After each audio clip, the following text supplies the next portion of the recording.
ჩემი აზრით და რაღაცა ვიტყვი, რომ გასაქირავებელი სივრცეები რაც არის პოდკასტებზე, პონც ბრიდავს და გეტყვი რატო რა. პოდკასტი არა, ეგა ინტერვიუ ჩემი აზრით რა. პოდკასტი არის ეხლა რასაც მე და შენ ვაკეთებთ და შენ რასაც აკეთებ, რაც დაიწყე თავის დროზე.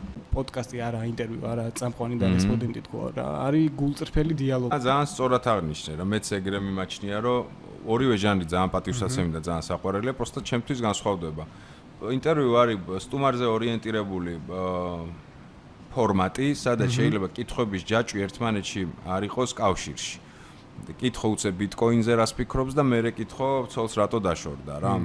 ინტერვიუ ამას იტანს, სადაც მეორე ადამიანის ჰოსტის მე არ ფიგურირებს, პროსტა აჟღერებს რეტრანსლატორია კითხვების. პოდკასტი არის ხო ორივე თანაბარ უფლებებში, გასაგებია ერთი მასპინძელია და მეორე სტუმარია, მაგრამ ორივეს მე აბსოლუტურად მნიშვნელოვანია და შეიძლება პოდკასტში ისე მოხდეს, რომ მთელი გადაცემა უცებ ისე წავიდეს ჭალებში, რომ ვაფშე არ იყოს ლაპარაკი სტუმარზე და იყოს მასპინძელზე ლაპარაკი. როგორ წაიღებს მაღაზიაში.